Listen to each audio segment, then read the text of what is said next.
Hey there, and welcome to the Boston Celtics Roundtable on the Celtics newsfeed. We are powered by CLNS Media. Matt Ignal here, alongside my brother Jonathan, and we are thrilled to once again welcome the voice of the Boston Celtics newsfeed, Mike Walsh. And we're here to preview Game 5. I think this is a must-win game, if any game is a must-win game. Isaiah Thomas is saying that he's treating Game 5 as the most important game he's ever played. Are you guys in agreement? Like, this is a must-win for the Celtics. I don't have much confidence in them going into Washington and winning Game 6. I think you got to grab this one. Good God, yes. I did the newsfeed a couple days ago, and in 4 games down there, I think they've lost by an average of 22.25 points. I think that's the number there, and they've all just been horrendous games down in Washington. So it's just not a place that they play.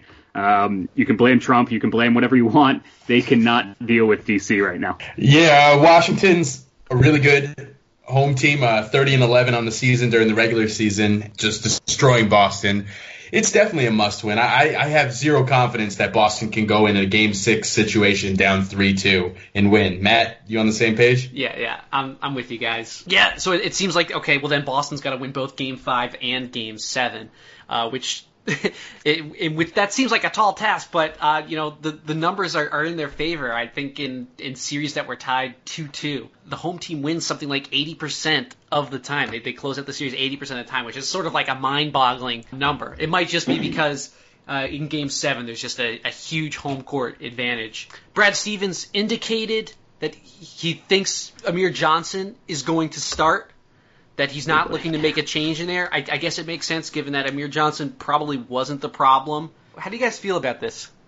Amir hasn't been great, but I'm not sure there's a better option out there. Like, you can go down the list, and there's a reason. I came up with reasons why each guy should probably not be starting, and Amir too. I'm not sure. You're echoing Markieff Morris here. He said it was a lose-lose for the Celtics. I mean, you can go through like the list. Each one, like Jalen, you don't think Brad trusts him. He fouls a lot. He's unpredictable. Marcus Smart, this series, completely unpredictable. Terry Rozier, maybe a little small. Like, Mike, who do you have? I'm kind of with Markieff on this. It is lose-lose, and the problem isn't Amir. The problem is that there's nobody. We've suddenly gotten to the playoffs and discovered that this team has 4 starters. I guess you have to stick with Amir. I just don't like. They were up 12, I feel like, midway through the second quarter in Game 4, and Amir got switched back-to-back possessions, I think, onto John Wall, and he just wasted him. And that went on, I think, a 20-8 run to close there. Yeah, it must have been 20-8. That's 12, and they tie it up at halftime, and it just continues from there. And I know Amir, hit those 2 shots to start the third quarter. You need someone quicker. You need someone that has at least a remote chance of doing something when switched onto a guard, and I don't think that's Amir. I don't think it's Gerald either. I don't know, guys. I'm at a loss on this one. Markieff is right. It's like we were wondering what the Bulls do. The Wizards are putting a ton of pressure on Isaiah Thomas, and they're playing the passing lanes, and it clearly got to the Celtics. Isaiah Thomas had 4 turnovers in that 26-0 run. I can't even find an adjective to describe it. He had 4 turnovers. The Celtics had 8 turnovers in that span. The Celtics went small to finish that third quarter, playing a lot of Terry Rozier there. I just wonder if Brad is going to be a little bit quicker with that, going small to adapt to the Wizards' pressure, or is he going to be, play more traditional lineups? Where do you see this going? I think you hit it on the head there. It is Brad, and going back into that 26-0 run, the timeout selection. Would you have liked to see more there? I certainly would have. He called 2 though, right? Like, how many timeouts can you really burn? He called the second one after it was 26-0. Okay. That's a good timeout. It's a very wise timeout. Do you see Brad Stevens being quicker? I'm talking about Terry Rozier in particular. Yes, yeah. I mean, he was the only player with even a remotely decent plus-minus rating coming out of Game 4. I think it was he had 16 points and played really well, sort of to close out those things, and you don't know how much at that point Washington lets up. I just don't think the trust is there for Brad with him either. Brad is. But has he done anything to betray that trust? I don't think it was ever earned. Is the thing. I don't think it's like he's lost trust. I don't think trust him more than Amir Johnson to start with. right now. Trust him more than Gerald Green. You do.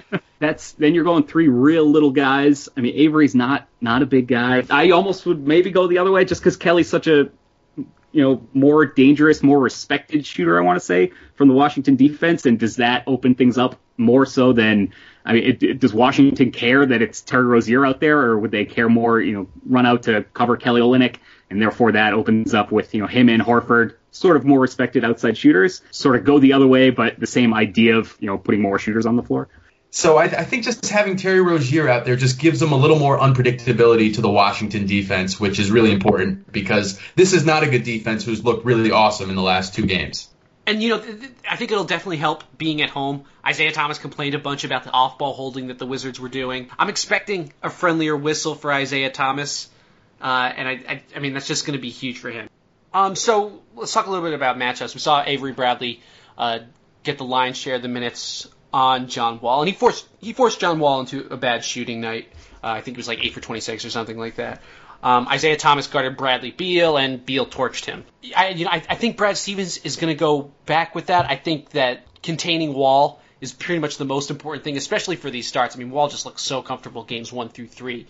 The Celtics were able to hide Isaiah Thomas a fair amount in the Bulls series to great success, but Washington's just got too much shooting and too much athleticism out there that they're just kind of finding Isaiah Thomas in all the positions they want to and just kind of abusing him. And on top of this, we have these 2 hip pointers, these twin hip pointers on Avery Bradley. He says that his right hip feels a little bit better than his left.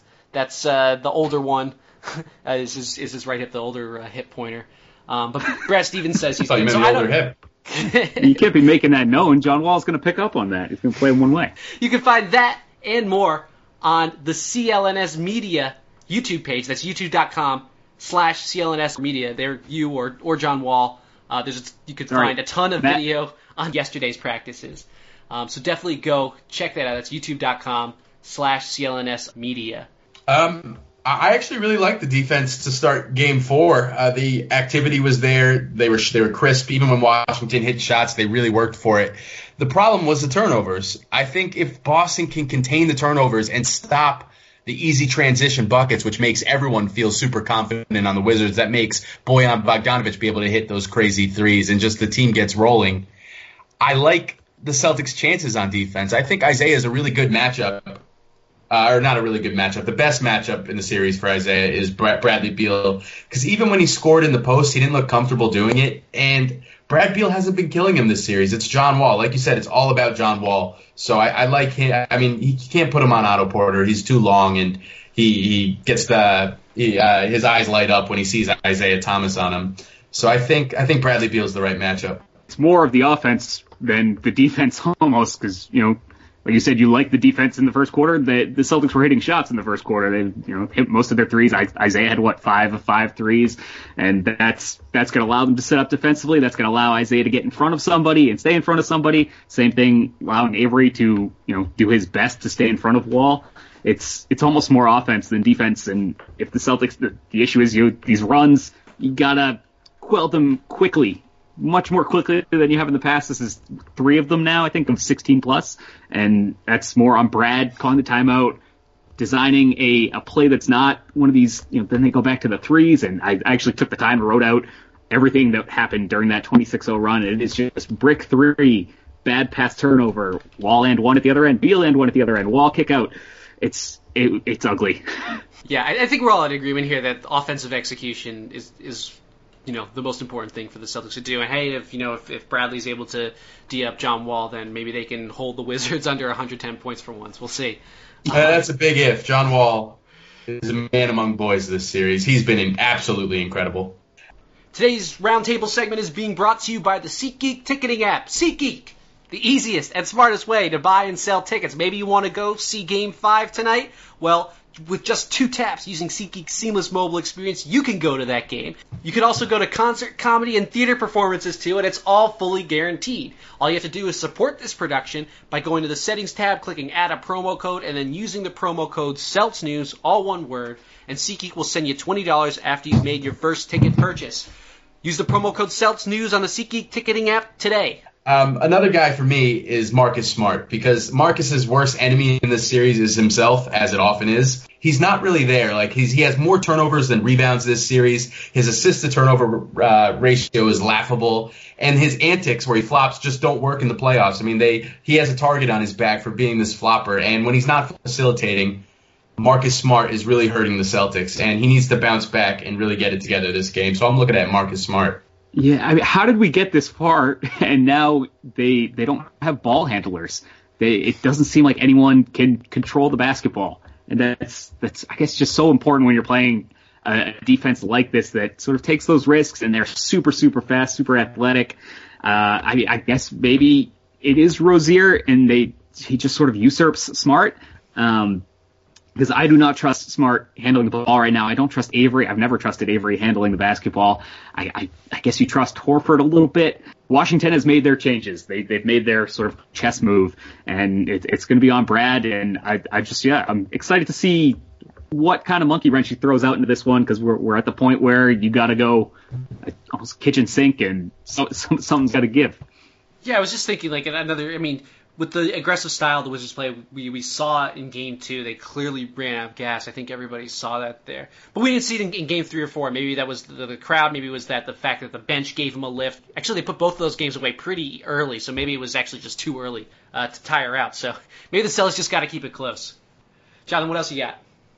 Al Horford. Al Horford's a guy who's had an excellent postseason. However, last 2 games, the rebounding has been terrible. 2 in Game 3, 5 in Game 4. That's less than he had. I think he had 12 in Game 2 and 9 in Game 1. He's got to hit the boards, because when he hits the boards, good things happen to this team. They get easy transition baskets because he's a threat running up the court. If they go small, I mean, he's got to own the boards. Oh, for sure. I mean, Gortat said that when the Celtics go small, his role is to dominate, and he's done that. Al Horford needs to respond, because I know there was one play Markieff gave Al Horford when it was a blowout in Game 4. He gave him a wide-open short-range jumper, and when Al missed it, Markieff taunted him up the court. Al's got to respond, you know? You can't have that animal Markieff Morris going at him all game. You just want to see him lose. You just want to see him shake his head. There's something about the guy and his brother I'm not a big fan of. I don't know if it's, I don't know. They're just the worst. Assault charges, the crazy stuff in Phoenix, yeah. That crazy elbow towards Isaiah Thomas's head, ex-teammate Isaiah Thomas. Not a big fan of those guys. You know, I don't root against any guys, but I want to see those 2 lose. All right, Mike, you got any keys that you've been mulling over? Anything that you're going to be watching for in Game 5? Yeah, I mean, I like that you brought up Horford. For me with him, it's the shots. There were, I think, well, he obviously got the jumper, the hoop that broke the 26-0 run. But before that, sort of throughout that run, he had 1 shot attempt. I didn't like that. And I feel like that's also tying back in with Stevens and what he does when the Wizards get going like that. Clearly the Celtics want to shoot their threes, but in those situations, I do want to see Al, have a play drawn up for Al. Maybe don't even give him an outlet, because he's too willing to take the outlet pass sometimes. And I just need him to shoot the ball. Working inside. I know he's not the best post player. He's not very good at that at all sometimes, but he's got to be able to score on some of these guys. Yeah, well, the Celtics, I think, only had 5 shot attempts during that 26-0 run. That's true, yes. With 8 turnovers. Yeah, but they were handing the ball away before they got it to Al, I guess. Hey, what's the over/under on the Wizards' biggest run in Game 5? What'd you place it as? 14? Realistic. 12. Wait, are we talking Game 5 or Game 6? Game 5. Game 6. We'll revisit this for Game 6. All right, because it's going to be about 30 for Game 6. I go 14. I can see that happening again. Well, what are the odds it gets above 20? No chance. Not good. No the chance, Celtics okay. No chance Brad lets that happen at home. Well, I, for one, expect the Celtics to be completely focused. They take on the Wizards tonight, 8 o'clock on TNT. We're all looking forward to it. I'm sure you are as well. So for Mike Walsh and my brother Jonathan, I'm Jon Ignal. Give us a follow on Twitter at CLNS Roundtable. And please give us a 5-star review on iTunes, the Boston Celtics newsfeed. That really helps us out a lot. We'll be back after Game 5.